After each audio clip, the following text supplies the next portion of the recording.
ప్రార్థన చేసుకుందాం. ప్రేమ కలిగిన పరిశుద్ధుడు అయిన తండ్రి, దయామయుడ, కృపామయుడ, మీకు స్తోత్రాలు. పాపముల చేత, అపరాధముల చేత చచ్చిన స్థితిలో ఉన్న మమ్ములను మీ మహాప్రేమ చేత క్రీస్తుతో కూడా బ్రతికించిన విధానమును బట్టి వందనాలు, స్తోత్రాలు చెల్లిస్తూ ఉన్నాం. అయా, గతించిన 3 నెలలు మీ రెక్కల సాటున భద్రపరుస్తూ వచ్చిన విధానము కొరకు స్తోత్రాలు, వందనాలు చెల్లిస్తూ ఉన్నాము ప్రభువా.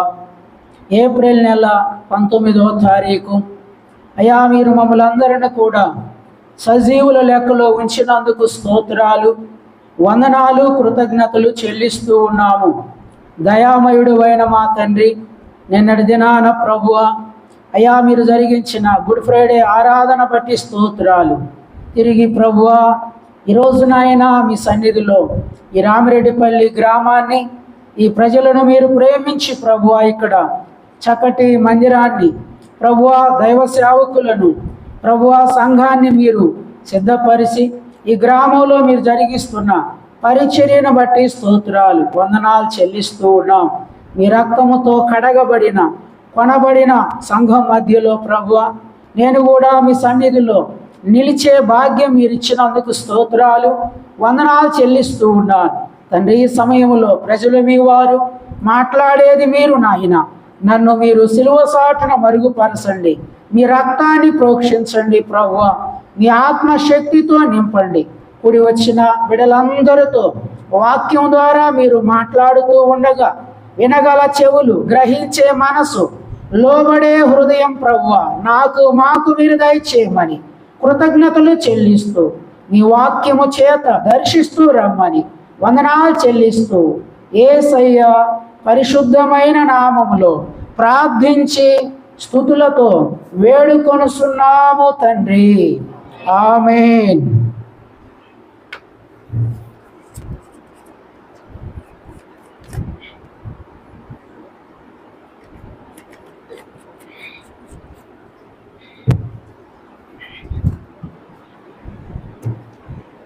Praise the lord.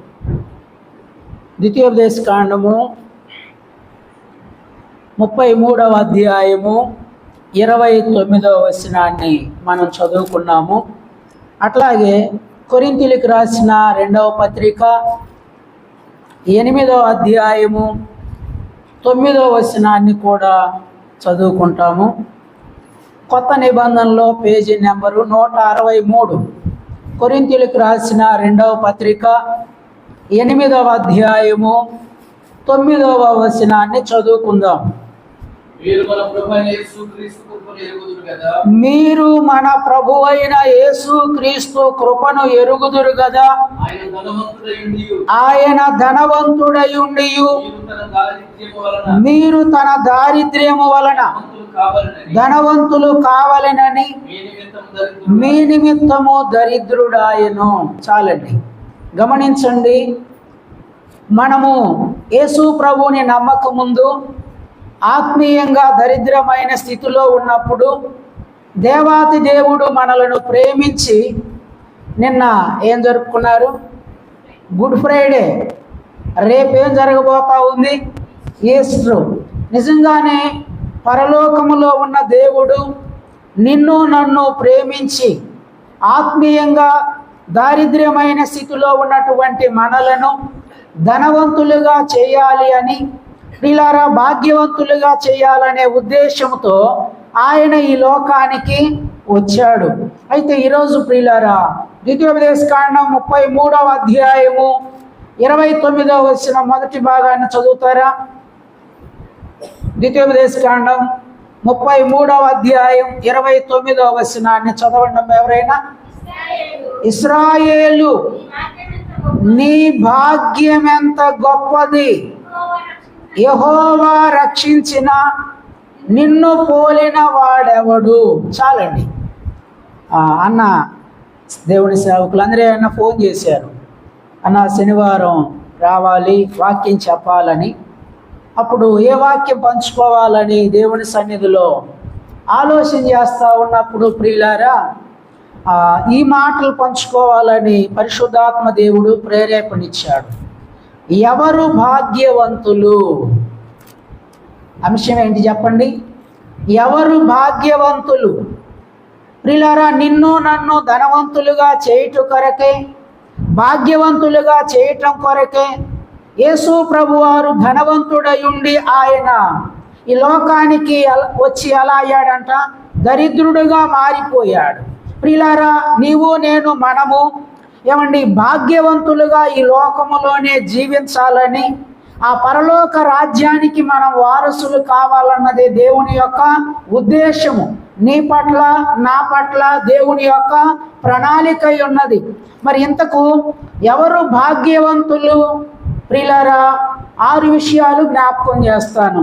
ఏమండి, ఈ 6 అనుభవం కలిగిన వాళ్ళు భాగ్యవంతులు అని దేవుని వాక్యము సెలవిస్తా ఉన్నది. ప్రియులారా, ఈ వాక్యం అయిపోయిన తర్వాత, ఈ వాక్యం విన్న తర్వాత నిజంగానే ఈ 6 అనుభవాలు నాలో ఉన్నాయా, మాలో ఉన్నాయా? ఒకవేళ ఉన్నాయనుకో మంచిది, ప్రభువుని స్తుతించవచ్చు. ఒకవేళ లేకపోతే ప్రియులారా, ప్రభు సన్నిధిలో ఏం చేయాలా? అయ్యా, నేను కూడా ప్రభు 6 అనుభవాలు కలిగి జీవించాలయ్యా, ఈ లోకములోనే భాగ్యవంతురాలుగా భాగ్యవంతుడిగా నేను జీవించాలని మనం ఏం చేయాలంటే తీర్మానం తీసుకోవలసి ఉన్నది. ప్రియులారా, మొదటగా ఎవరు భాగ్యవంతులు అంటే ఇక్కడ 29వ వచనంలో రాయబడి ఉన్నది, ఇశ్రాయేలు నీ భాగ్యం ఎంత గొప్పది, యెహోవా రక్షించిన నిన్ను పోలిన వాడెవడు? మొదటగా ఎవరు భాగ్యవంతులు అంటే రక్షించబడిన వారు భాగ్యవంతులు. అర్థమవుతుందా?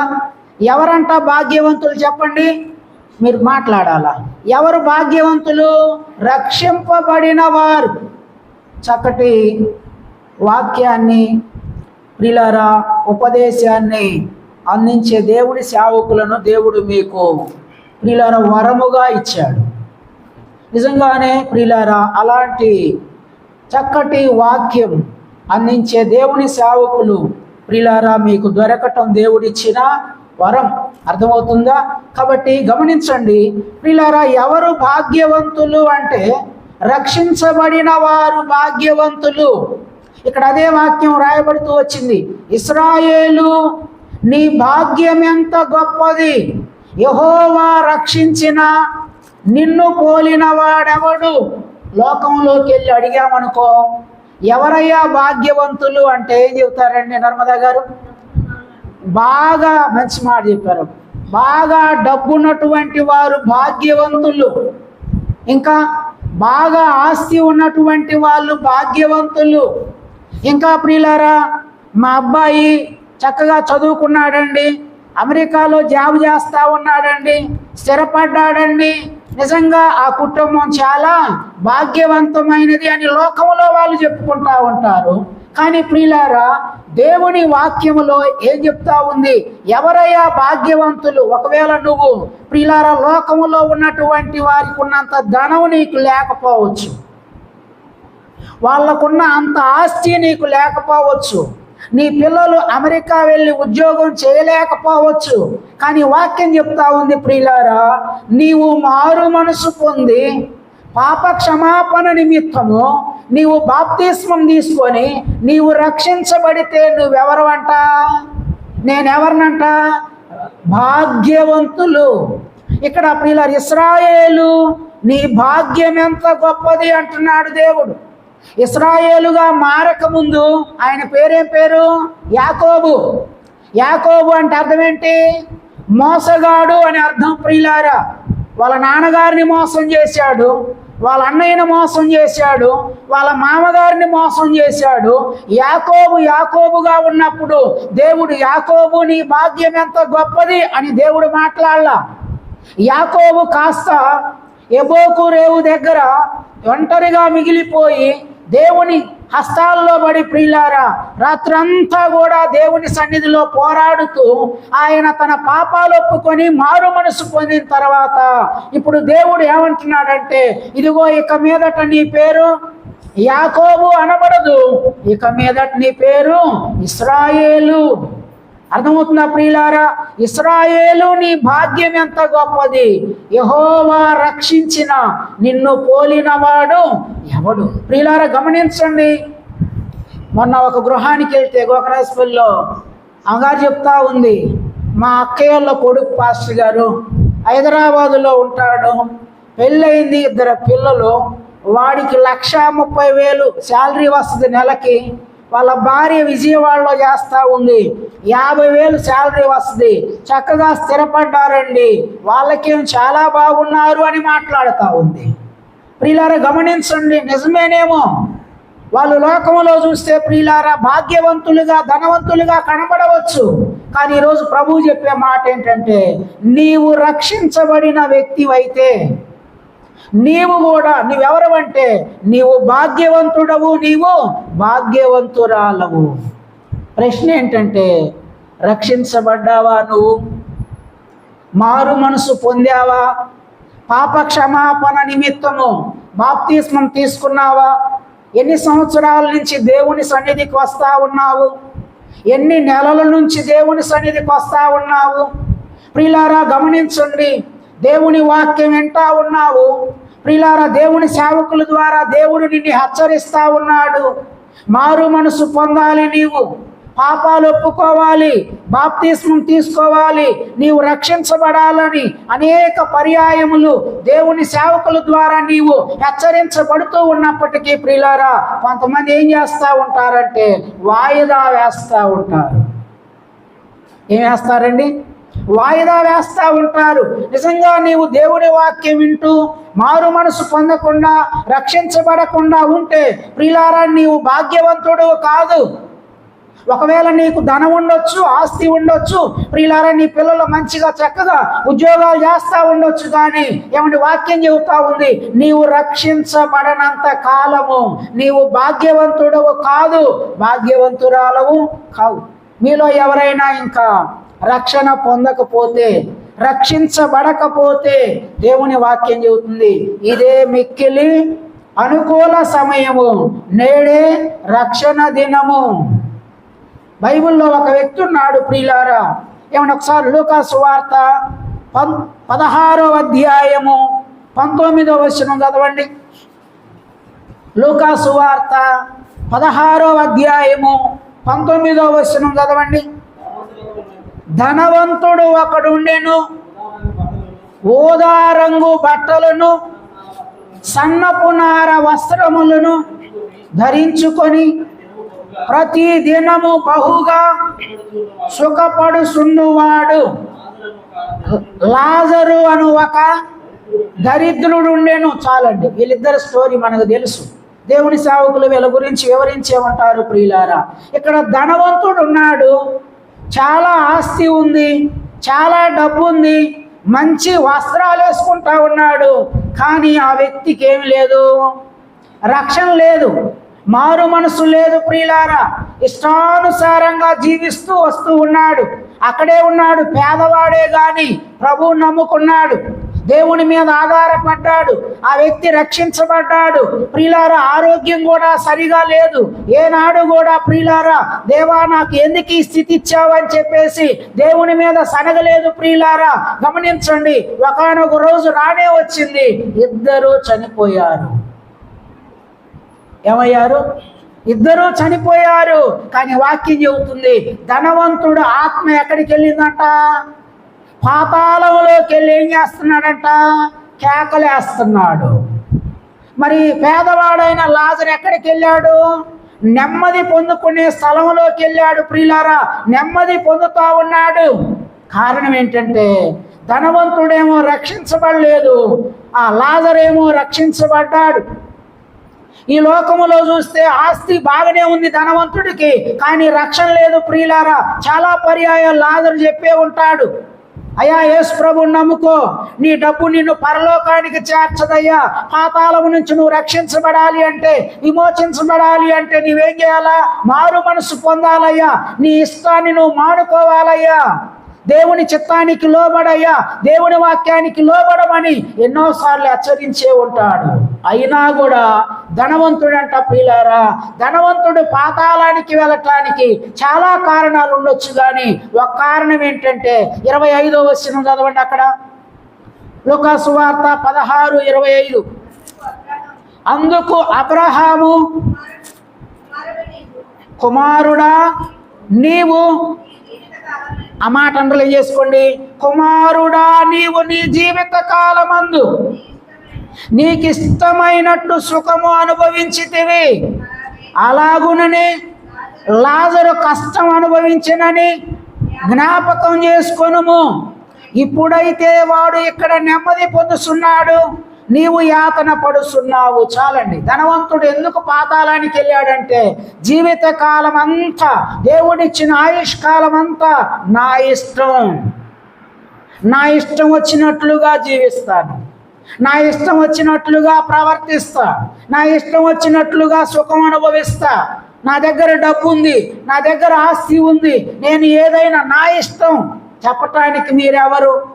ప్రియులారా, తన ఇష్టము తను ఏం చేసిందంటే పాతాళములోకి తీసుకొని వెళ్ళిపోయింది. ప్రియులారా, ఈరోజు కూడా చాలామంది తల్లిదండ్రులు హెచ్చరిస్తూ ఉంటారు, దేవుని సేవకులు హెచ్చరిస్తూ ఉంటారు.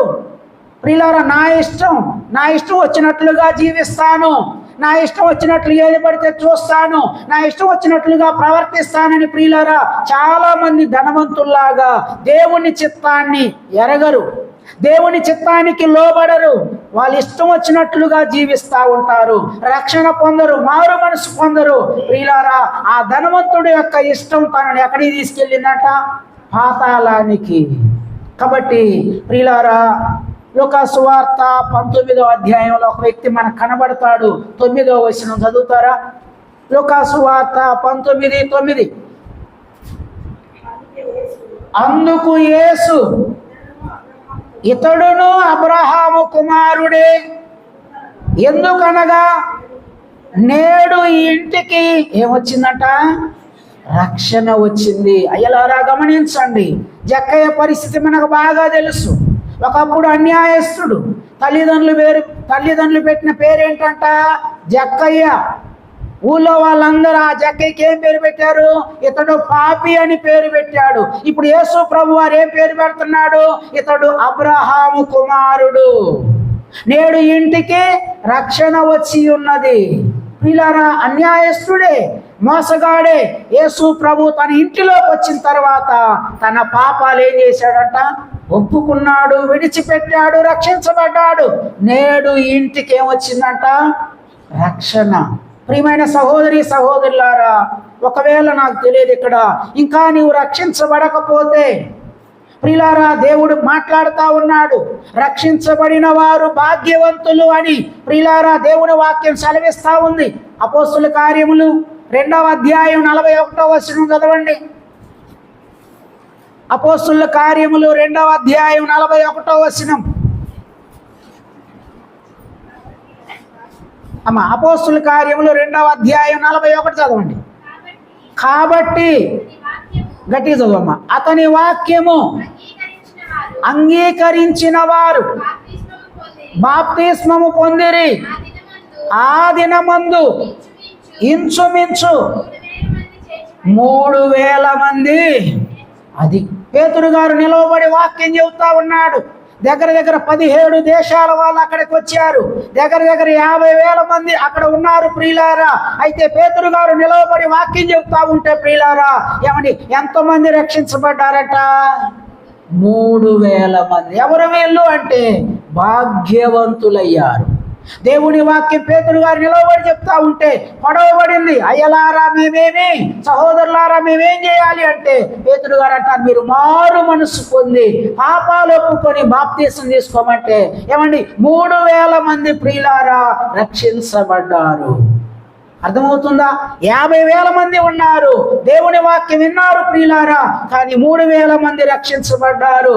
వీరు భాగ్యవంతుల లిస్టులో చేర్చబడుతూ వచ్చారు. అర్థమవుతుందా? కాబట్టి ఎవరు భాగ్యవంతులు అంటే మొదటి మాట చెప్పండి, రక్షించబడిన వారు. ప్రియులారా, నీవు రక్షించబడ్డావా? మంచిది. అయితే రక్షించబడిన తర్వాత మరి మీ ఇంట్లోనే దరిద్రులు ఉన్నారు, ఆత్మీయంగా దరిద్రులు ఉన్నారు. వాళ్ళు రక్షించబడాలంటే, అన్ని రక్షణ పొందిన నువ్వేం చేయాలంటే వాళ్ళ కోసం ఏం చేయాలా? వాళ్ళకి దేవుని మాటలు చెప్పు, వాళ్ళ కోసం ప్రార్థన చేయి. నీ ఇరుగు పొరుగు వాళ్ళు ఉన్నారు, నీ బంధువులు ఉన్నారు. ప్రియులారా, గమనించండి, వాళ్ళ రక్షణ కొరకు నువ్వేం చేయాలంటే దేవుని సన్నిధిలో మోకాళ్ళు వేసి ప్రార్థన చేయాలి.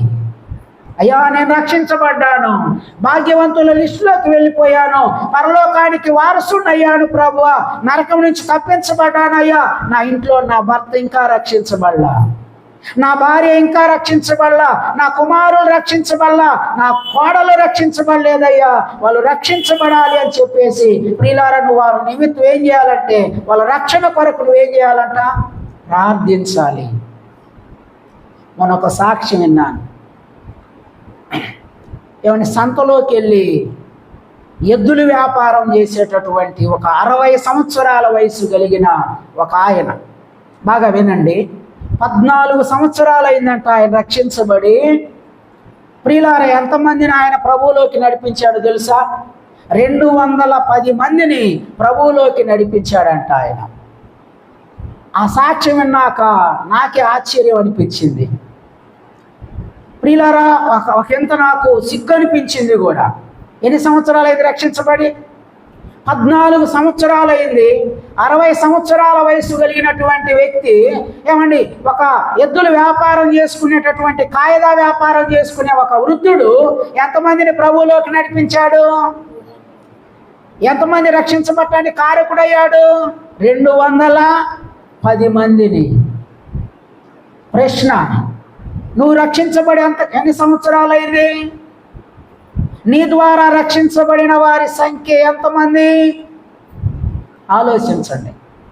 ప్రియులారా, గమనించండి, రక్షించబడిన వారు భాగ్యవంతులు. నువ్వు రక్షించబడటానికి ఎవరో ఒకరు కారకులు అయ్యారా లేదా? ఎవరో ఒకరు నీ దగ్గరకు వచ్చి కరపత్రిక ఇచ్చారు, ఎవరో నీ కొరకు ప్రార్థన చేశారు, దేవుని సేవకులు మీ గృహానికి వచ్చి దర్శించారు. వాళ్ళు ప్రయాసపడబట్టే కదా ఈరోజు నువ్వు రక్షించబడి భాగ్యవంతుల లిస్టులో వెళ్ళావు, ఆ పరలోక రాజ్యానికి వారసుడు అయ్యావు, వారసురాలు అయ్యావు. మరి రక్షణ పొందినటువంటి వారు, నరక పంచుల్లో తిరుగుతున్నటువంటి వారు మన కళ్ళ ముందే తిరుగుతున్నారు కదా. వాళ్ళని రక్షించేటటువంటి బాధ్యత నీది కాదా? నాది కాదా? యోధా పత్రికలో ఉంటుంది, చదవద్దులే. అగ్నిలో నుండి లాగినట్లు కొందరు ఏం చేయాలంట? రక్షించాలి. ఎవరు రక్షించాలా? సేవకుడు, సేవకురాలే కాదు, ప్రియులారా, విశ్వాసులు కూడా. నీవు కూడా, నీ బంధువులు, నీ రక్త సంబంధులు, నీ బజార్లో, నీ వీధిలో ఇరుగు పొరుగు వాళ్ళకు ప్రియులారా సువార్త చెప్పే బాధ్యత నీదే, ప్రార్థన చేసే బాధ్యత నీదే. ప్రార్థన చేయి అన్నా, వాళ్ళు చెప్తున్నా కానీ వింటలేదన్నా, ప్రార్థన చేస్తున్నా మారట్లా, చేయి ప్రార్థన, చెప్పు సువార్త. పరిశుద్ధాత్మ దేవుడు ఏం చేస్తాడు? ఏదో ఒక రోజు నా వ్యక్తిని పట్టుకుంటాడు ప్రియులారా. కాబట్టి ఎవరు భాగ్యవంతులు అంటే మొదటి మాట చెప్పండి, రక్షించబడిన వారు. రెండవ మాట దగ్గరకు వస్తున్నాను. 112వ కీర్తన 5వ చరణం చూడండి. 112వ కీర్తన 5వ చరణం ప్రియులారా, 5వ చరణం చదువుకుంటాము. Page number 513. దయాళురును అప్పిచ్చువారును భాగ్యవంతులు. చాలండి, చాలు. మళ్ళీ చదవండి అదే మాట. దయాళులను అప్పిచ్చువారును భాగ్యవంతులు. చాలండి. రెండవదిగా ఎవరయ్యా భాగ్యవంతులు అంటే ప్రియులారా, దయాగుణము గలవారు. ఎవరంటండి? మాట్లాడాలి మీరు. దయాగుణము కలిగిన వారు భాగ్యవంతులు. మనం ఆరాధించే దేవుడు ఎవరు చెప్పండి? దయలేని దేవుడా, దయగలిగిన దేవుడా? అవును, యెహోవా దయాళుడు, ఆయన కృప నిత్యముండును అని పాటలు పాడుతూ ఉంటాం కదా ప్రియులారా. గమనించండి, నీ పట్ల నా పట్ల ఆయనకు దయ ఉంది, కనికరం ఉంది, ప్రేమ ఉంది. కాబట్టి పరలోకాన్ని వదిలిపెట్టి ఎక్కడికి వచ్చాడండి? భూమి మీదకి వచ్చాడు. భూమి మీద ఉన్నటువంటి ఆయన 33.5 సంవత్సరాలు జీవించి శిలువ మీదకి ఎక్కాడు ప్రియులారా. నీ పట్ల నా పట్ల ఆయనకి ఏముంది? ప్రేమ, దయ, కనికరం, జాలి, వాత్సల్యత. కాబట్టి రెండవ మాట, ఎవరయ్యా భాగ్యవంతులంటే ప్రియులారా, దయా గుణము కలిగిన వారు. ప్రియులారా, దయ కలిగిన దేవుణ్ణి నమ్ముకున్నాం, ప్రేమ కలిగిన దేవుణ్ణి నమ్ముకున్నాం, కరుణ కలిగిన దేవుణ్ణి నమ్ముకున్నాం. అయితే మనలో కూడా ప్రియులారా ఏ గుణం రావాలి చెప్పండి? దయాగుణం రావాలి. ఎదుటి వాళ్ళ పట్ల దయ చూపే గుణం రావాలి. ఎదుటి వాళ్ళ పట్ల కనికరం చూపే గుణం రావాలి. ఎదుటి వాళ్ళ పట్ల ప్రేమ చూపే గుణం రావాలి ప్రియులారా. కొంతమంది యేసు ప్రభువుని నమ్ముకుంటారు, అందరూ కాదు కానీ కొంతమంది ప్రియులారా. అలాంటి వాళ్ళు ఎవరైనా ఉంటే ప్రియులారా ఏమని సరి చేసుకోవటం మంచిది. ఎన్ని సంవత్సరాలు రక్షించబడ్డామని చెప్పుకుంటా ఉంటారు, దేవుని సన్నిధికి వస్తూ ఉంటారు. ఎదుటి వాళ్ళ పట్ల ఏముండదు? దయ ఉండదు, కనికరం ఉండదు, ప్రేమ ఉండదు ప్రియులారా. ఎప్పుడు చూసినా కూడా కోపం, ఎప్పుడు చూసినా కూడా ద్వేషం, ఎప్పుడు చూసినా కూడా ప్రియులారా ఎదుటి వాళ్ళ పట్ల ఏమండి ద్వేషంతో కూడినటువంటి, అసూయతో కూడినటువంటి గుణం ఉంటుంది ప్రియులారా. నిజంగా ప్రియులారా వీళ్ళు భాగ్యవంతులు కారు. దయాగుణము కలిగిన వారు ఎవరంటండి? భాగ్యవంతులు. నువ్వు ప్రతిరోజు ప్రార్థన చేయాలి, ప్రభువా నువ్వు దయగలిగిన దేవుడవయ్యా, కృప కలిగిన దేవుడవయ్యా, కనికరము గల దేవుడవయ్యా అని నేను ఆరాధన చేస్తా ఉన్నానయ్యా, పాటలు పాడుతూ ఉన్నాను, కానీ నాలో ఏమి లేదు? దయాగుణం లేదు ప్రభువా. ఎదుటి వాళ్ళ పట్ల ప్రేమించే గుణము లేదయ్యా, జాలి చూపించే గుణము లేదయ్యా. మీరు బాగా గమనించండి, యేసు ప్రభువారు 33.5 సంవత్సరాలు ఈ భూమి మీద జీవించినప్పుడు ప్రియులారా ఆయన దగ్గరికి వచ్చిన ప్రతి ఒక్కరి మీద ఏం చూపించాడంట? వాక్యంలో రాయబడింది, కనికరపడి, జాలి చూపి, దయ చూపి, జాలిపడి అనే మాటలు ఉంటాయి ప్రియులారా. అర్థమవుతుందా? కాబట్టి దయా గుణము కలిగిన వాళ్ళు ఎవరంటే ప్రియులారా వాళ్ళే భాగ్యవంతులు. ఈరోజు దేవుని సన్నిధిలో ప్రభువా ఇంకా నా హృదయములో దయాగుణం పోయ్యా, ఇంకా నా హృదయములో ప్రేమతో నింపయ్యా, ఇంకా నా హృదయములో కనికరంతో నింపు ప్రభువా. నాలో ఉన్న ఏం తీసేయాలి? ఏం వెళ్ళిపోవాలి? కోపాన్ని తీసివేయి, అసూయను తీసివేయి, ద్వేషం తీసివేయి. చదువుతారా? 30వ కీర్తన 5వ చరణం, 30వ కీర్తన 5వ చరణం చదవండి.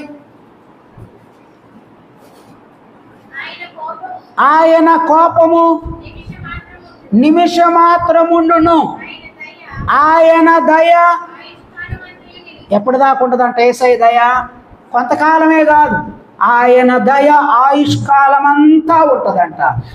నీలో కూడా నాలో కూడా ఎదుటి వాళ్ళ పట్ల దయ చూపే గుణం ఎప్పుడు దాకా ఉండాలంట? ఆయుష్కాలం అంతా. మనం ఏం చేస్తామంటే వాళ్ళు మనతో బాగుంటే మనం వాళ్ళ పట్ల ప్రేమ చూపిస్తాం, దయ చూపిస్తాం ప్రియులారా. కానీ వాక్యం చెబుతుంది ఆయన దయ ఆయుష్కాలం అంతా. ఎఫెసీ పత్రిక 4వ అధ్యాయం 32వ వచనం చదవండి అమ్మా. ఎఫెసీలకు రాసిన పత్రిక 4వ అధ్యాయం 32 చదవండి. అదిగో, ఒకని ఎడల ఒకడు దయగలిగి కరుణా హృదయులై క్రీస్తు నందు దేవుడు మిమ్మును క్షమించిన ప్రకారం మీరును ఒకరినొకరు ఏం చేయాలంట? ఏ గుణం రావాలా? ఒకని ఎడల ఒకరు దయగలిగి కరుణా హృదయులై. ప్రియులారా దయ రావాలంటే, కరుణా హృదయం రావాలంటే 31వ వచనంలో ఉన్నాయి కొన్ని. చదవండి 31వ వచనం. వినండి. సమస్తమైన ద్వేషము, కోపము, క్రోధము, అల్లరి, దూషణ. చూసారు ఏం విడిచిపెట్టాలా?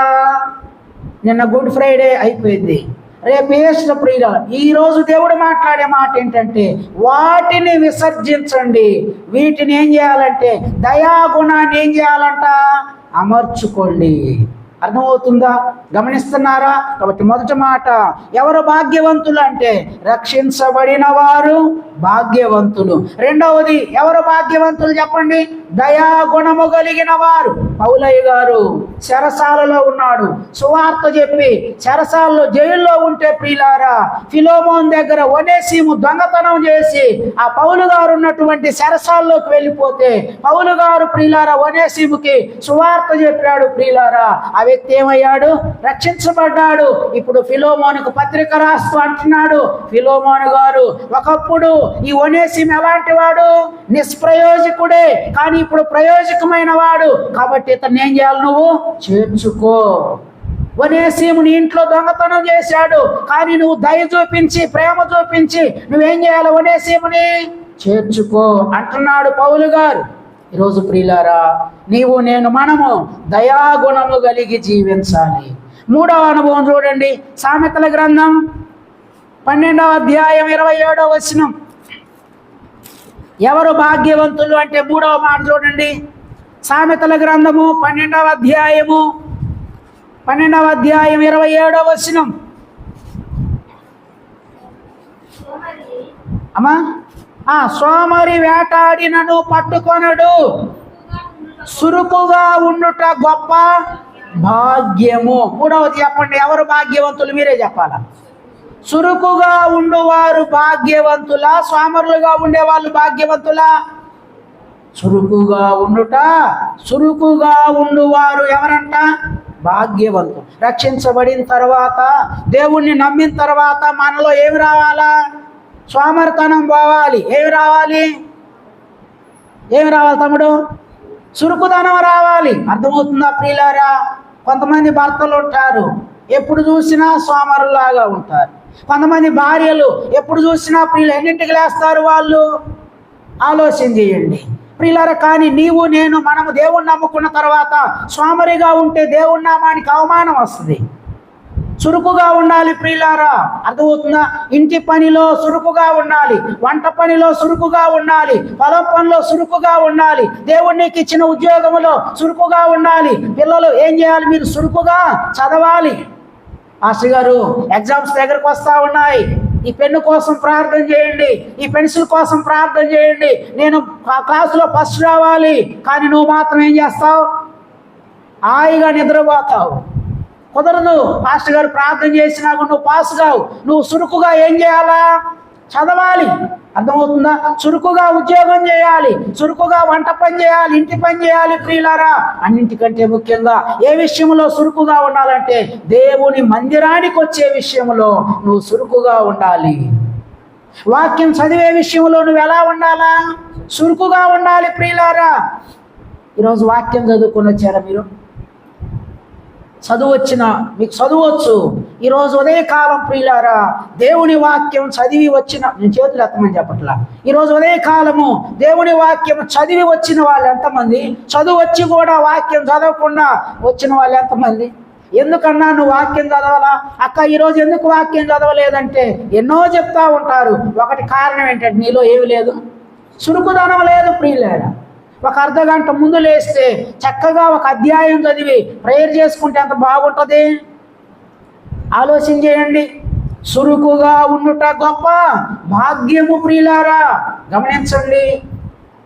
నిర్గమాకాండంలో ప్రియులారా, ఐగుప్తు స్త్రీల కంటే ఏమండి హెబ్రీ స్త్రీలు ఎలా ఉన్నారంట? చురుకైన వారు. మంత్రసానులు రాకముందే వాళ్ళు ఏం చేస్తున్నారంట? పిల్లల్ని కనేస్తా ఉన్నారు. అందుకే దేవుడు ప్రియులారా వాళ్ళకు మేలు చేశాడు. ఈ రోజున ప్రియులారా, చురుకుగా దేవుణ్ణ కొంతమంది కుటుంబాల్లో ఏమండి, అందరు కాదు కానీ కొన్ని కుటుంబాల్లో దేవుణ్ణి నమ్మిన తర్వాత కూడా ఎప్పుడు చూసినా కుటుంబంలో ఏముంటాయంటే అప్పులు. ఎప్పుడు చూసినా ఎదుటి వాళ్ళ దగ్గరికి వెళ్ళి ఏం చేస్తారు? చేతులు దాపుతా ఉంటారు. కారణం ఏంటో తెలుసా? చురుకుగా నువ్వు పని చేయవు, చురుకుగా నువ్వు వ్యాపారం చేయవు, చురుకుగా నువ్వు వాక్యం చదవు, చురుకుగా ప్రార్థన చేయవు, చురుకుగా దేవుని పని చేయవు. ప్రియులారా, నిజంగా నీ కుటుంబంలో ఉన్న దరిద్రం ఎలా పోతుంది? ఎప్పుడు చూసినా సోమరితనమే ప్రియులారా. కాబట్టి సోమరి ఎక్కడికి వెళ్ళమన్నాడు దేవుడు? చీమల దగ్గరికి వెళ్ళమన్నాడు. చీమలు చిన్న జంతువులే. అవి ఏం చేస్తాయి అంటే వేసవి కాలంలో ఆహారం సిద్ధపరుచుకుంటాయి. ప్రియులారా, ఈరోజు చురుకుగా ఉండుట గొప్ప భాగ్యము ప్రియులారా. దేవుని పని చేసే విషయంలో, పరిచర్య చేసే విషయంలో నువ్వు ఎలా ఉండాలో తెలుసా? చురుకుగా ఉండాలి. ఈ మధ్య ఒక సాక్షి విన్నా, ఆశ్చర్యపోయాను. ఫ్లైట్లో ఒక దేవుని సేవకుడు వస్తూ ఉన్నాడు. అదే ఫ్లైట్లో ఒక సహోదరు వస్తూ ఉంది. ప్రియులారా, వాళ్ళు ఎయిర్పోర్ట్లో దిగారు. ఈ పాస్టర్ గారికి తెలియదు ఆమె విశ్వాసి అని. ప్రియుల తీరా ఆ మందిరంలో వాక్యం చేయడానికి ప్రియులారా వెళ్ళాలి. అలా వెళ్ళిన తర్వాత మందిరంలో కలుసుకున్నారు. ప్రియులారా, మందిరంలో ఆ సహోదరి గబగబా వెళ్ళిపోయి ఆమె ఏం చేసిందో తెలుసా? బాత్రూమ్ను గడుగుతూ ఉందంట. ఫ్లైట్లో వచ్చిన సహోదరి ఏం గడుగుతుందంట? బాత్రూమ్లు గడుగుతుంది. మీటింగ్స్ జరుగుతూ ఉన్నాయి, ఆమెకు డ్యూటీ వేసారంట. ఆమె కావాలని ఆ డ్యూటీ వేయించుకున్నట్ట. ప్రియులారా, బాత్రూమ్స్ కడుగుతూ ఉంటే అన్న బాత్రూమ్కి వెళ్దామని అక్కడికి వెళ్తే ప్రియులు తారసపడినట్టు సహోదరి నువ్వు ఇందాక ఫ్లైట్లో వచ్చావు కదా? అవునన్నా, నేను మిమ్మల్ని చూశాను. మరి ఏంటి, నువ్వు నిజంగా మంచి ఉద్యోగం చేస్తూ ఉన్నావు కదా, నువ్వు బాత్రూమ్లు గడుగుతున్నావేంటి? ఇది కావాలనే నేను డ్యూటీ వేయించుకున్నాను అంటుందంట. అంటే చూడండి, దేవుని పరిచర్య చేసే విషయంలో ఆమె ఎంత చురుకుగా ఉంది. దేవుని మందిరం పని చేసే విషయంలో ఎంత చురుకుగా ఉంది. ఆదివారం వచ్చిందంటే ఒక అర్ధగంట ముందు వచ్చి ప్రియులారా మందిరం ఊడిసి చాపలేసి కుర్చీలేస్తే దేవుడు నిజంగా నీ కుటుంబాన్ని ఎంత ఆశీర్వదిస్తాడో తెలుసా? తగ్గించుకొని దేవుని మందిరంలో చురుకుగా ప్రియులారా కొంతమంది ఎలా ఉంటారంటే ఇంటి పని విషయంలో, వంట పని విషయంలో, వాళ్ళ సొంత పని విషయంలో ఎంత చురుకుగా ఉంటారంటే చెప్పలేము. కానీ దేవుని మందిరంలోకి వస్తే మాత్రం అలాంటి వాళ్ళు ఇక్కడ లేరు అనుకుంటున్నా. ఇటు పుల్ల తీసి అటు వేయరండి. దేవుని మందిరంలో వీళ్ళకు చురుకుదనం ఉండదు. కానీ వాక్యం చెబుతుంది, చురుకుగా ఉండుట గొప్ప భాగ్యము. ఎన్ని మాటలు చెప్పా? మీరు ఇక్కడే ఉన్నారా? ఒకటి, మొట్టమొదటిగా ఎవరు భాగ్యవంతులు? రక్షించబడిన వారు. రెండవదిగా దయాగుణము కలిగిన వారు. మూడవదిగా చురుకుగా ఉన్నవారు. నాలుగవదిగా ప్రియులారా జకర్యా గ్రంథము 3వ అధ్యాయం 7వ వచనం. జకర్యా గ్రంథము చూడండి, జకర్యా గ్రంథము 3వ అధ్యాయం ప్రియులారా పేజీ నెంబర్ చెప్తా. 778 పాత నిబంధనలో 778 ప్రియులారా 3వ అధ్యాయం జకర్యా గ్రంథం 3వ అధ్యాయం 7వ వచనం చదవండి. సైన్యములకు అధిపతియగు యెహోవా సెలవిచ్చున్నదేమనగా, నా మార్గములలో నడుచుచు నేను నీకు అప్పగించిన దానిని భద్రముగా గైకొనిన ఎడల నీవు నా మందిరం మీద అధికారివై నా ఆవరణములను కాపాడువాడవగుదువు. మరియు ఆ మాట అండలం చేసుకోండి. మరియు ఇక్కడ నిలవబడు వారికి కలిగినట్లు నా సన్నిధిని నిలుచు భాగ్యము. ఇప్పుడు చెప్పండి, నాలుగవది ఎవరు భాగ్యవంతులు? చెప్పాలి, మీరే చెప్పాలా? ఆ మాట వచ్చింది కదండి, నా సన్నిధిని నిలుసు భాగ్యము. అంటే దేవుని సన్నిధిలో నిలిచేవారు భాగ్యవంతులు. దేవుని సన్నిధిలో నిలిచేవారు భాగ్యవంతులు. ఆదివారం వచ్చిందంటే నువ్వు ఎక్కడ నిలబడాలా? ఎక్కడ కూర్చోవాలా? ఎక్కడికి రావాలా? దేవుని మందిరంలోకి. అర్థమవుతుందా? దేవుని సన్నిధిని నిలిచేవారు భాగ్యవంతులు. ఆదివారం పొలానికి వెళ్ళే వాళ్ళు భాగ్యవంతులు కాదు. ఆదివారం ఉద్యోగానికి వెళ్ళే వాళ్ళు, ఆదివారం ఇంకొక పనికి వెళ్ళే వాళ్ళు, ఫంక్షన్కి వెళ్ళే వాళ్ళు ప్రియులారా వీళ్ళు భాగ్యవంతులు చెప్పట్లా. దేవుని సన్నిధిలో నిలిచేవారు ఎవరంటే భాగ్యవంతులు. దేవుని సన్నిధిలో నిలిచే అనుభవం నీకుందా? ఒక వ్యక్తిని, దేవుని సన్నిధిలో నిలబడిన ఒక వ్యక్తిని జ్ఞాపకం చేస్తా. చూడండి, ఆదికాండం 18వ అధ్యాయం 22వ వచనం. ఆదికాండం 18వ అధ్యాయం 22వ వచనం. ఆదికాండం 18వ అధ్యాయం 22వ వచనం చదవండి. ఆ మనుషులు అక్కడ నుండి తిరిగి సొదొమ వైపుగా వెళ్ళిరి. అబ్రహాము ఇంకా యెహోవా సన్నిధిని. చాలండి, ఎంత చక్కటి మాట అండి. పరిశుద్ధాత్మ దేవుడు ఎంత చక్కటి మాట రాయించాడు అబ్రహాము గురించి ప్రియులారా. మళ్ళీ చదవయ్యా. ఆ మనుషులు అక్కడ నుండి తిరిగి సొదొమ వైపుగా వెళ్ళిరి. అబ్రహాము ఇంకా యెహోవా సన్నిధిని, అబ్రహాము ఎందుకు నిలబడ్డావు దేవుని సన్నిధిలో? ఈ అధ్యాయం మనం చదివితే మనకు అర్థమవుద్ది. అబ్రహాము దగ్గరికి దేవుడు వచ్చాడు మధ్యాహ్న కాల సమయంలో. శారమ్మ వాళ్ళిద్దరు కలిసి ఆతిథ్యం ఇచ్చారు. ప్రియులారా, దేవుడు ఆశీర్వదించాడు.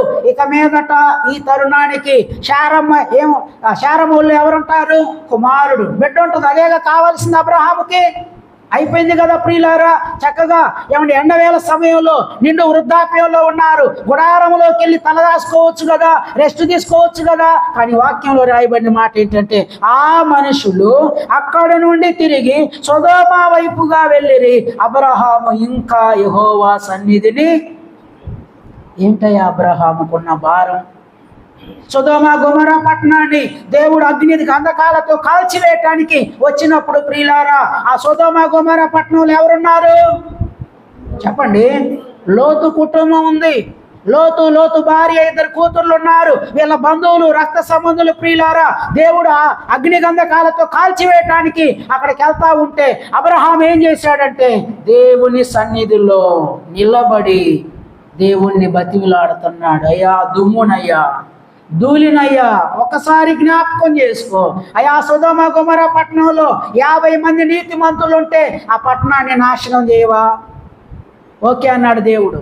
45 మంది ఉంటే, 30 మంది ఉంటే, 20 మంది ఉంటే, 10 మంది ఉంటే ఆ పట్టణాన్ని నాశనం చేయవా? నేను అనుకుంటాను అబ్రహాముకి ఎందుకండి ఆ పట్టణం గురించి బాధ? లోతు వేరైపోయాడు కదా, దూరం అయిపోయాడు కదా ప్రియులారా. కానీ గమనించండి, ఏమండి, నా సుఖం నేను చూసుకోవటం కాదు, నా సౌఖ్యం నేను చూసుకోవటం కాదు, కానీ నా రక్త సంబంధి అయిన లోతు భార్య, కుమారులు అగ్ని గంధకాలతో ఏం కాకూడదు? కాలిపోకూడదు, నాశనం కాకూడదు. కాబట్టి దేవుని సన్నిధిలో ఏం చేస్తున్నాడంట? నిలబడ్డాడు. ఈరోజు ప్రియమైన సహోదరి సహోదరులారా, ఒక నిమిషం ఆగి ఆలోచించండి. నీ మట్టుకు నువ్వు రక్షించబడ్డావు, బాగానే ఉంది. నీ రక్త సంబంధులు, నీ బంధువుల కోసము దేవుని సన్నిధిలో ఎంత సమయం నిలిచి ఉండి ఏకాంతంగా దేవుని సన్నిధిలో మొరపెడుతున్నావు? ఇంకొక వ్యక్తి కూడా చూడండి, 106వ కీర్తన 23వ చరణం చదవండి. 106వ కీర్తన, నేను 6 మాటలు చెప్పి నేను ముగిస్తాను. 106వ కీర్తన ప్రియులారా, 23వ చరణం. అప్పుడు ఆయన నేను వారిని నశింపజేసేదను, అయితే ఆయన వారిని నశింపజేయకుండునట్లు ఆయన కోపము సల్లార్చుటకై ఆయన ఏర్పరుచుకొనిన మోషే ఆయన సన్నిధిని అడ్డుపడెను. ఈ మాట ఆలోచన చేయండి ప్రియులారా. ఇశ్రాయేలు ప్రజలు దేవునికి విరోధంగా పాపం చేశారు. వాళ్ళ మీదకి దేవుని కోపం రగులుకోబోతా ఉంది ప్రియులారా. అక్కడ ఒక మాట రాయబడింది, ఆయన ఏర్పరుచుకొనిన మోషే. నిన్ను ఎవరు ఏర్పరుచుకున్నారు అమ్మ? నిన్ను ఎవరు ఏర్పరుచుకున్నారు? దేవుడా కాదా? పాస్టర్ గారా? ఎవరు? దేవుడు మోషే గారిని ఏర్పరుచుకున్నట్లుగా దేవుడు నిన్ను నన్ను ఏర్పరుచుకున్నాడు. ఆయన ఏర్పరుచుకొనిన మోషే గారు ఏం చేస్తున్నారంట చెప్పండి? ఏం చేస్తున్నాడంట? దేవుని సన్నిధిలో అడ్డుపడెను అనే మాట ఉంది. అటు దేవునికి ఇటు ఇశ్రాయేలు ప్రజలకి మధ్యలో అడ్డుపడి ప్రార్థన చేస్తున్నాడు. ప్రభువా, నీ కోపం వాళ్ళ మీదకి రాకూడదయ్యా, నీ ఉగ్రత వాళ్ళ మీదకి రాకూడదయ్యా. ఒకవేళ వాళ్ళు నాశనం చేసేటట్లయితే నా పేరు నీ జీవ గ్రంథంలో నుండి తుడిసివేయి. బతిమలాడుతా ఉన్నాడు. ఎంత ఇసికించారండి మోషే గారిని? మీకు తెలుసుగా, ఇశ్రాయేలు ప్రజలు అడుగడుగున ఆయన మోషేని ఏం చేశారు?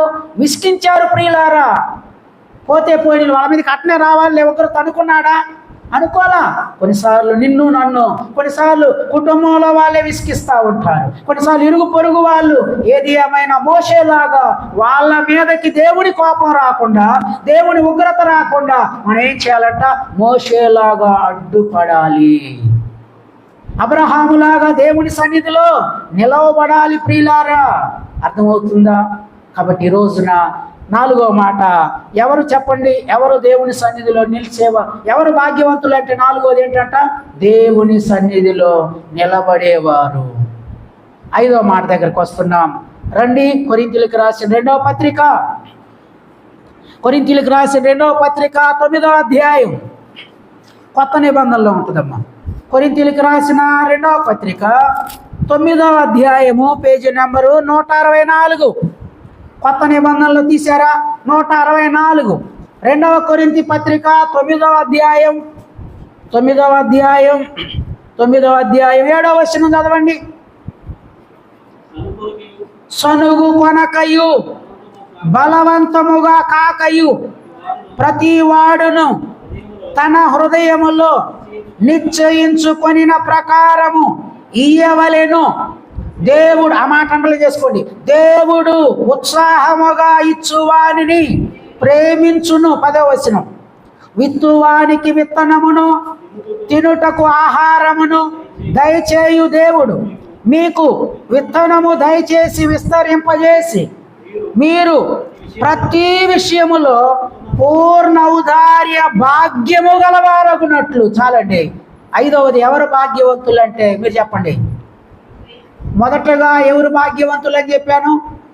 అందరు చెప్పాలా, రక్షించబడిన వారు. 2వది ఎవరు భాగ్యవంతులు? దయాగుణము కలిగిన వారు. 3వదిగా ఎవరు భాగ్యవంతులు? చురుకుగా ఉండువారు. 4వదిగా ఎవరు భాగ్యవంతులు?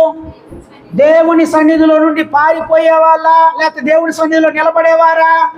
దేవుని సన్నిధిలో నిలబడేవారు. 5వది ఎవరు భాగ్యవంతులంట? చదివాం కదండి 7వ వచనం, దేవునికి ఉత్సాహముగా ఇచ్చువారు భాగ్యవంతులు. దేవునికి ఉత్సాహముగా ఇచ్చువారు ఎవరంట? పౌలు గారు చెబుతున్నాడు, కొరింథీ సంఘంతో మాట్లాడుతూ ఉన్నాడు. సనుగు కొనకయు బలవంతముగా కాకయు ప్రతివాడు తన హృదయములో నిశ్చయించుకున్న ప్రకారము ఇయ్యవలెను. దేవుడు ఉత్సాహముగా ఇచ్చువారిని ఏం చేస్తాడంట? భాగ్యవంతులుగా చేస్తాడు. దేవునికి ఉత్సాహముగా ఇచ్చువారు ఎవరంట? భాగ్యవంతులు. సామెతల్లో ఉంటుంది, ఏమండి, తగిన దానికన్నా తక్కువ ఇచ్చి లేమికి వచ్చే వాళ్ళు ఉన్నారంట. ప్రియులారా, ఈ అనుభవం నీలో ఉందా? రక్షించబడి చాలా మంది ప్రియులారా, అందరూ కాదు కానీ కొంతమంది ఇలా ఉంటారు ప్రియులారా. ఆలోచించండి, దేవునికి ఇచ్చే విషయంలో ప్రియులారా చాలా మంది ఎలా ఉంటారంటే బిగబడతా ఉంటారు. మా సంఘములో ఒక ఆయన ఉన్నాడు ప్రియులారా, ఆయన ఒక్కడే వాళ్ళ ఇంట్లో ప్రభువు నమ్ముకున్నాడు. నిజంగా ప్రియులారా, 10వ భాగం ఇచ్చే విషయంలో ఆయన చాలా ఉత్సాహంగా ఉంటాడు. మేము ఆ ఊళ్ళోకి వెళ్ళిన కొత్తలో ప్రియులారా, భార్య భర్త వాళ్ళకిద్దరు మగపిల్లలు 15 సంవత్సరాలు వేరువేరుగా ఉన్నారు. ఆమెగారిది కొంతాలపల్లి, ఆయనదేమో ఓకరాజుపల్లి. 15 సంవత్సరాలు ఇద్దరు పిల్లలు పుట్టిన తర్వాత వేరువేరుగా ఉన్నారు. ప్రియులారా, అక్కడికి వెళ్ళిన తర్వాత ఒకరోజు జనవరి 1 రోజు ఆహ్వానిస్తే ఆయన గారు వచ్చారు. ప్రియులారా, ఆయన వచ్చాడు. అట్లా అప్పటి నుంచి ఆదివారం వస్తా ఉన్నాడు. అంతకు ముందు ప్రియులారా ఆయనలో ఆయన నవ్వుకునేవాడు, బీడీలు కట్ల తాగేవాడు. ప్రియులారా, వింటున్నారా, గమనిస్తున్నారా ప్రియులారా? అటువంటి ఆయన దేవుణ్ణి నమ్ముకున్నాడు. చక్కగా భార్యాభర్తలు కలిశారు. ప్రియులారా, వాళ్ళ 2 మగపిల్లలు డిగ్రీ చదువుకుంది, వాళ్ళకి మంచి ఉద్యోగాలు వచ్చినాయి. ప్రియులారా, వాళ్ళ పెద్ద కోళ్ళకు బ్యాంకులో జాబు కలిగిన అమ్మాయి దొరికింది. పెద్ద కోళ్ళు, చిన్న అమ్మాయి, చిన్న కొడుకు ఉద్యోగం చేస్తా ఉన్నారు. ఒకప్పుడు ప్రియులారా చిన్న రేకులు పెంకుటిల్లు ప్రియులారా, ఈ రోజున 22 లక్షలు పెట్టి ఒక మంచి ఇల్లు కట్టుకున్నారు. కారణం ఏంటో చెప్పనా? దేవునికి ఇచ్చే విషయంలో ఆయన ఉత్సాహంగా ఉంటాడండి. దేవునికి ప్రతి దాంట్లో కూడా నమ్మకంగా ఆయన ప్రియులారా ఇచ్చేవాడు కాబట్టి ఆయన చెబుతాడు, ఈరోజు మేము ఈ స్థితిలో ఉన్నామంటే దేవుని కృపండి. ఈరోజు అమ్మాయ్య ఉత్సాహముగా ఇచ్చువారు దేవుడు ఏం చేస్తాడండి? భాగ్యవంతులుగా చేస్తాడు. వాళ్ళకు తక్కువ చేయడు. ప్రియులారా, గమనించండి, నిజంగా దేవునికి ఇచ్చేటటువంటి వాళ్ళు బైబిల్లో ఒక ఆయన జ్ఞాపకం చేస్తారు. చూడండి, ఆదికాండము 14వ అధ్యాయం 20వ వచనం చదవండి ఒకసారి. మనకు తెలిసిన వాక్య భాగమే, తెలిసిన వ్యక్తే ప్రియులారా. అయినా పరిశుద్ధాత్మ దేవుడు మాట్లాడుతూ ఉన్నాడు. చదవండి, ఆదికాండం 14:20 చదవండి. ఎవరైనా గట్టిగా చదవండి అమ్మ.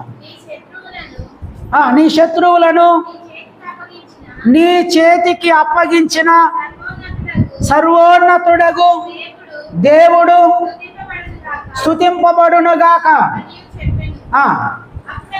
అప్పుడు అతడు అన్నిటిలో ఇతనికి 10వ వంతు.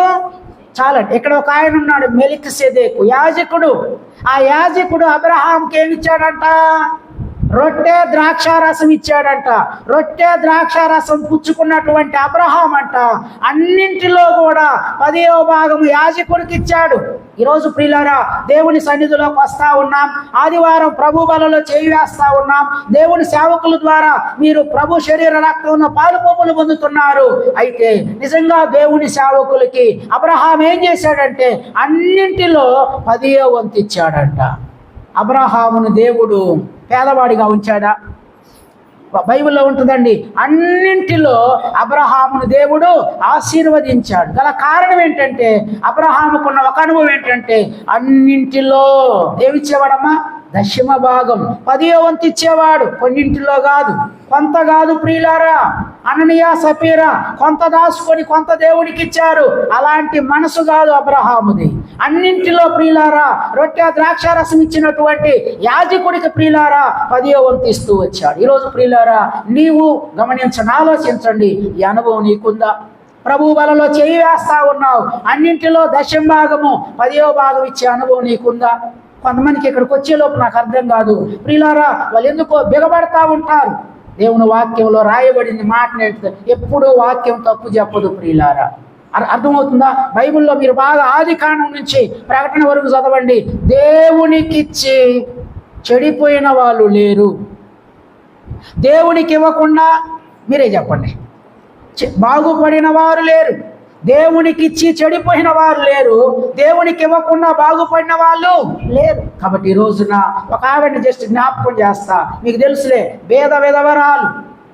వాక్యం చెప్పడం అయిపోయి యేసుప్రభు వారు అందరూ కానుకలు వేస్తున్నారంట చర్చిలో. ధనవంతులు ఉన్నారు, పేదవాళ్ళు ఉన్నారు, పురుషులు ఉన్నారు, స్త్రీలు ఉన్నారు. యేసయ్య గమనిస్తా ఉన్నాడంట. ప్రియులారా భేద విధవరాలంట. ఎన్ని కాసులు ఉన్నాయంట ఆమె దగ్గర? 2 కాసులు. ఆ 2 కాసులు కూడా ఏం చేసిందంట? కానుక బాక్సులో వేసిందంట. తర్వాత ఏమి తింటావు? నాకు తెలియదు, దేవుడు పోషిస్తాడు. ప్రియులారా ఆమె గురించి పరిశుద్ధ గ్రంథములో ప్రియులారా ఒక అధ్యాయములో 4 వచనాల్లో పరిశుద్ధాత్మ దేవుడు రాయించడానికి ఇష్టపడ్డాడు. భేద విధవరాల గురించి కూడా రాయించడం అవసరమా? అవసరమే. నీకు నాకు మాదిరి ఆమె. ప్రియులారా ఈరోజు భేద విధవరాలు 2 కాసులు తన జీవనం అంతా వేస్తే ఆమెకు అంత విశ్వాసం ఉంటే నీకు నాకు అంత విశ్వాసం లేదా? కాబట్టి 5వది, దేవునికి ఉత్సాహముగా ఇచ్చువారు ఎవరంటండి? భాగ్యవంతులు. 6వ మాట, హెబ్రీయులకు రాసిన పత్రిక 11:24. హెబ్రీయులకు రాసిన పత్రిక 11వ అధ్యాయం. హెబ్రీయులకు రాసిన పత్రిక 11వ అధ్యాయం 24వ వచనం చదువుతారా?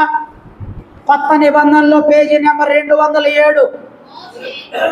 మోషే పెద్దవాడైనప్పుడు విశ్వాసమును బట్టి, ఆ మాట అర్థం చేసుకోండి, ఐగుప్తు ధనము కంటే క్రీస్తు విషయమైన నింద గొప్ప భాగ్యమని. ఆగండి, ఏంటంట మోషే గారి తీర్మానం ఏంటి? మోషే పెద్దవాడైనప్పుడు విశ్వాసమును బట్టి ఐగుప్తు ధనము కంటే క్రీస్తు విషయమైన, చెప్పండి, నింద గొప్ప భాగ్యమని ఎంచుకున్నాడు. ఇప్పుడు చెప్పండి, 6వది ఎవరు భాగ్యవంతులు? ఎవరు భాగ్యవంతులు? నిందలు అనుభవించేవారు. ఎవరంట? నిందలు అనుభవించేవారు. మోషే గారు దేవుణ్ణి నమ్ముకున్నాక ఆత్మీయ జీవితంలో శారీరకంగా పెద్దవాడైనప్పుడు ఆయన ఒక తీర్మానం తీసుకున్నాడు. ఐగుప్తు ధనము కంటే క్రీస్తు విషయమైన నింద నాకు గొప్ప భాగ్యము. నిందలు భరించేవారు, నిందలు అనుభవించేవారు ఎవరంటండి? భాగ్యవంతులు. యేసు ప్రభువారు గుడ్ ఫ్రైడే, యేసు ప్రభువారు ఏదన్నా పాపం చేశాడా? ఆయన నోట ఏ కపటం లేదు. ప్రియులారా, ఆయన పాపం లేదు ప్రియులారా, కానీ ఆయన మీద ఏం మోపారంట? ఎన్నో నిందలు, నేరాలు మోపారు ప్రియులారా. అయినా కూడా నేను నేరాలు, నిందలు రుజువుపరచాలి అనుకున్నాడా? నిందలు భరించాడు, నిందలు మోసాడు ప్రియులారా. అర్థమవుతుందా?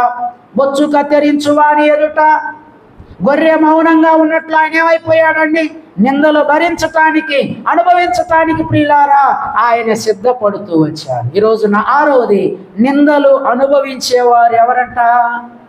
భాగ్యవంతులు. యేసు ప్రభు వారు చెప్పాడు కదా, సిలువ దేనికి గుర్తో తెలుసా? సిగ్గు, అవమానానికి గుర్తు. అందుకే యేసు ప్రభు చెప్పాడు, ఎవరైనా నన్ను వెంబడించాలంటే తనను తాను ఉపేక్షించుకొని ఏమెత్తుకోవాలంట? సిలువనెత్తుకొని నన్ను వెంబడించాలన్నాడు. యేసు ప్రభు నమ్మిన తర్వాత అసలు నా మీద ఎవరు నిందలు వేయకూడదండి, నాకు అసలు ఎవరు కూడా నిందలు మోపకూడదండి, అసలు భరించలేను అంటే ప్రియులారా, నువ్వు వెంబడించలేవు ప్రభువుని. ప్రభువు నమ్ముకున్నాక నీకేమొస్తాయి? నిందలు వస్తాయి, అవమానాలు వస్తాయి. అందుకే బైబిల్లో ఉంది ప్రియులారా, అన్ని రిఫరెన్స్లు చెప్పడానికి సమయం లేదు, కానీ పాపాత్ములు తనకు వ్యతిరేకంగా చేసిన తిరస్కారం అంతయు ఓర్చుకొనిన ఆయనను మీరు తలంచుకొనుడి. నిజంగా ఆశ్చర్యం వేస్తుందండి. ఆయన ఏ పాపం చేయకపోయినా ఈ చేతులతో వాళ్ళని దీవిస్తే ఆ చేతుల్లో మేకులు కొట్టారు. నడుచుకుంటూ వెళ్ళి వాళ్ళకు వాక్యం చెబితే ప్రియులారా ఆ కాళ్ళలో మేకులు కొట్టారు ప్రియులారా. నిజంగా గమనించండి, ఏమన్నా ఆయన అనేక రకాలుగా రొట్టెలు ఇచ్చి పోషిస్తే ప్రియులారా ఈయన సిలువ వేయండి, సిలువ వేయండి, బందిపోటు బరప్పాని విడుదల చేయమంటారా, యేసుని వీళ్ళు విడుదల చేయమంటారంటే వాళ్ళు ఏమంటున్నారు? యేసయ్యని విడుదల చేయొద్దు, బందిపోటు బరబ్బాని విడుదల చేయాలి, యేసయ్యను సిలువ వేయండి. ఎంత ఆశ్చర్యం, ఎంత నిందలు ప్రియులారా. ముఖం మీద కాండ్రించి ఉమ్మేశారంట. నిందలు ఆయన ఏం చేశాడండి? అనుభవించాడు. నిందలు అనుభవించేవారు ఎవరంటండ? భాగ్యవంతులు. ఈరోజు నిందలు వస్తున్నాయి పాస్టర్ గారు, అవమానాలు వస్తున్నాయి పాస్టర్ గారు, ఎగతాళి చేస్తున్నారు పాస్టర్ గారు. వాక్యం చెప్పింది, ప్రభువు చెప్పాడు ముందే, ఇదిగో నీవు నా నిమిత్తం ఏం చేయాలంటే నిందలు అనుభవించాలి. నిందలు అనుభవించేవారు, నిందలు మోసేవారు యేసయ్య పిల్లలు, నిందలు మోపేవారు సైతాను పిల్లలు. నిందలు మోపుతున్నావా? నిందలు మోస్తున్నావా? నిందలు మోసేవారు ఎవరంట? దేవుని పిల్లల ప్రియులారు. ఒక్క మాట చూడండి, కీర్తనలు 15:3 చదవండి. కీర్తనలు 15:3 చదవండి, నేను ముగిస్తున్నాను. కీర్తనలు 15:3. అట్టివాడు నాలుకతో కొండెములాడడు, తన చెలికానికి కీడు చేయడు. ఆ మాట అండర్లైన్ చేసుకోండి. తన పొరుగు వాని మీద నింద మోపడు. నిందలు మోస్తాడు గాని తన పొరుగు వాని మీద నిందలు మోపడు. మత్తయి 5:11. మత్తయి సువార్త 5వ అధ్యాయం 11వ వచనం 12వ వచనం. మత్తయి సువార్త 5వ అధ్యాయం 11, 12 చదవండి. మత్తయి సువార్త 5వ అధ్యాయం 11, 12. నా నిమిత్తము జనులు మిమ్మును నిందించి హింసించి మీ మీద అబద్ధముగా చెడ్డ మాటలల్లా పలుకున్నప్పుడు మీరు ధన్యులు, సంతోషించి ఆనందించుడి, పరలోకమందు మీ ఫలము అధికమగును. ఇలాగున వారు మీకు పూర్వమందుండిన ప్రవక్తలను, యేసు ప్రభు చెబుతున్న మాట, ఇదిగో జనులు నా నిమిత్తం మిమ్మల్ని ఏం చేస్తారంట? నిందించి హింసించినప్పుడు, అబద్ధంగా చెడ్డ మాటలలో పలుకున్నప్పుడు మీరెవరంట? ధన్యులు అని చెబుతున్నాడు. అప్పుడు ఏం చేయాలంట? సంతోషించి ఆనందించండి, పరలోకంలో ఏముంటుందంట మీకు? ఫలం. యేసు ప్రభు నమ్ముకున్న నేరానికి ఎవరైనా నిందలు మోపుతున్నారా, అవమానిస్తున్నారా? మోపని, తల వంచుకొని వెళ్ళిపోతే దానికి తగిన ప్రతిఫలం పరలోకంలో నీకు నాకు దేవుడు ఖచ్చితంగా ఇస్తాడు. కాబట్టి ప్రియులారా, ఇంతకీ ఈ వాక్యం అంతా విన్నాం కదా. ప్రియులారా, 6 అనుభవాలు కలిగిన వాళ్ళు ఎవరంట? భాగ్యవంతులు. ఇప్పుడు అర్థమైపోయింది, నువ్వు ఇంతకు భాగ్యవంతుడివా, భాగ్యవంతురాలవా? లేకపోతే ప్రియులారి 6 అనుభవాలు ఉన్నాయా లేవా? ఒకసారి పరిశీలించుకుందాం. మొట్టమొదటి అనుభవం ఏంటి చెప్పండి? ఎవరు భాగ్యవంతులు అంటే రక్షించబడిన వారు. రెండవదిగా దయాగుణము కలిగిన వారు. మూడవదిగా చురుకుగా ఉండువారు. 4వది దేవుని సన్నిధిలో నిలిచేవారు అబ్రహాములాగా. 5వదిగా దేవునికి ఉత్సాహముగా ఇచ్చువారు. 6వదిగా నిందలు అనుభవించేవారు. ఈ 6 అనుభవాలు నీవు కలిగి జీవిస్తా ఉంటే నీ అంత భాగ్యవంతుడు, నీ అంత భాగ్యవంతురాలి లోకంలో ఎవరు ఉండరు. తలలో ఉంచుదాం, ప్రార్థన చేసుకుందాం. ప్రభువా, అయ్యా ఈ 6 అనుభవాలు నేను కలిగి జీవించలేకపోతున్నానయ్యా. ఈ సేవకు నిలవబెట్టుకుని నాతో మాట్లాడుతూ వచ్చావు ప్రభువా. నేను భాగ్యవంతుల లిస్టులో చేరాలనుకుంటున్నా ప్రభువా. అయా నాకు సహాయం చేయండి ప్రభువా. అయా ఈ 6 అనుభవాలు కలిగి, ఒకవేళ 3 అనుభవాలే ఉన్నాయా, ఇంకొక 3 అనుభవాలు లేవా, ఇప్పుడే మోకాళ్ళు వేసి తీర్మానం తీసుకుందాం. ఒకవేళ 4 ఉన్నాయా, 5 ఉన్నాయా, 1 లేదా, ప్రార్థన చేసుకో. ప్రభువా, ఈ 6 అనుభవాలు నాకు ఉండాలయ్యా. నేను దరిద్రురాలుగా నేను జీవించకూడదు ప్రభువా. అయ్యా నేను భాగ్యవంతుడిగా ఈ లోకములో జీవించి అదిగో ఆ పరలోకానికి నేను చేరాలి ప్రభువా. అయ్యా నాకు సహాయం చేయండి, నేను ఆశపడుతున్నా ప్రభువా అని చెప్పేసి నువ్వు తీర్మానం తీసుకోగలిగితే, ప్రార్థించగలిగితే ప్రభువా, నీ తీర్మానాన్ని ప్రభు స్థిరపరుస్తాడు. నీ నిర్ణయాన్ని బట్టి దేవుడు నిన్ను బలపరుస్తాడు. ప్రియులారా, తలలు వంచుదాం, ప్రార్థన చేసుకుందాం.